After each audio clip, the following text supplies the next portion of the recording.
I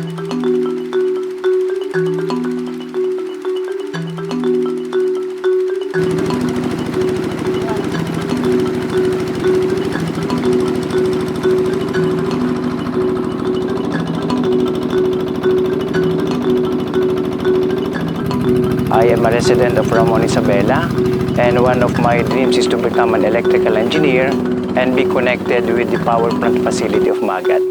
I was still actually 21 years old by the time when I decided to undergo on-the-job training in the power plant. In 1986, I was hired by NPC as cadet engineer.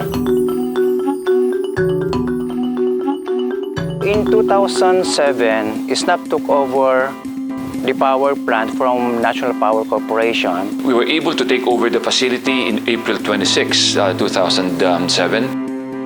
We did a visioning exercise, and up to today, the vision remains to be the leading renewable energy provider in the country. We also came up with the values, which is eyesight, values of integrity, social responsibility and safety, innovation, teamwork, and achievement of excellence.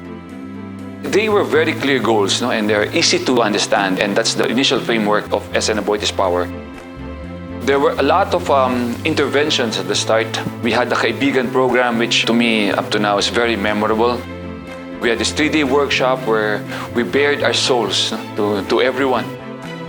We've had humble beginnings, even though we have a $530 million plant. We started our operations, well, at least the management team, in a 20 square meter office. When SNAP took over in 2007, I was able to be given the opportunity to become a maintenance manager. 2 years after, I was given the opportunity to head as a plant manager. Yung transformation ng power plant facility from NPC to SNAP, nakita ko yung significant change in terms of management, in terms of resources, and in terms on how we operate the power plant. During NPC, we only look at how we can operate. But after and during SNAP, we also look at the revenue side or the financial side of in the operations of the power plant. There's a saying that luck prefers the prepared. I think when we took over Magat, it was the right timing. The industry was in a flux. There were lots of opportunities, but with attendant risks. The good thing is that we know those opportunities and we know those risks, and we were prepared. Magat plant will always have a special part in SNAP.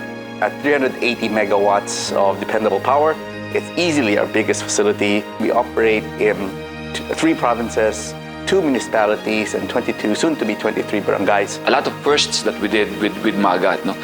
Well, for one, the transition from government to private, right? That process that we did was pioneering. No? PISAM actually asked us for that process, and they included that process in succeeding privatizations, including SNAP Benguet. The financing project in Magat is one of the first for lenders to actually do project finance without any guarantees of long-term supply contracts. We knew at that time when we took over the facility that we're taking over the crown jewel of the NPC asset. But we knew also that the plant needed half-life refurbishment. In 2009, we started the half-life refurbishment. There is a significant change in terms of operational efficiency of our generating units, and the control system has been upgraded into automatic control system using PLC, and we were able to efficiently operate the power plant since then.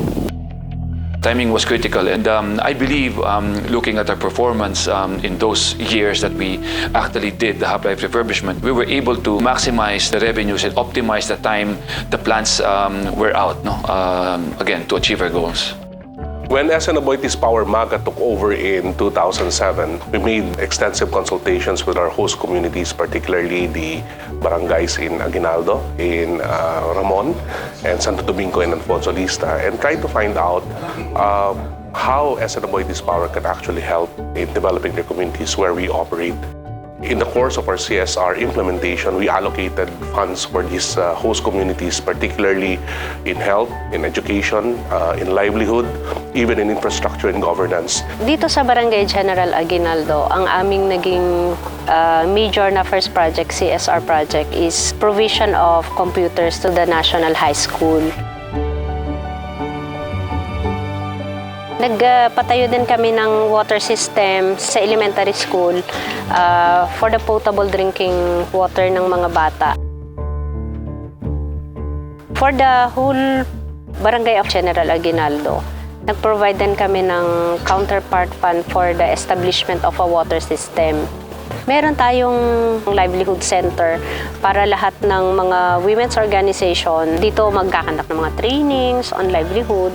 And then meron silang catering entrepreneurship na sinuport din natin. Nagpaparent sila ng mga chairs, tables, magawa ng mga gown for gown rental. For Alfonso Lista, meron silang mga seed capital for the Women's Fisher Folks Association at saka rice store na minamanage ng women's organization. Sa health, nagbibigay tayo ng mga health equipment na kailangan ng isang health center or medical missions. Sa Jadi, sa Nueva Vizcaya, meron kaming citrus production. Na-stabilize mo na yung soil from erosion. Nagkaroon ka pa ng livelihood. Ang nakikita kong legacy ko na may iwanan sa plantang ito ay yung makita ko yung planta na it can sustain its operations in the next 25 years. At the same time, in terms of partnership with the host communities, it will actually sustain its good working relationship through CSR program of the company. Yung mga stakeholders natin, they are very thankful to SNAP in partnering with the host communities, paano ma-improve yung buhay ng bawat isa. Sa akin, since day one, nakita ko yung paano yung SN Aboitiz tumulong sa host communities.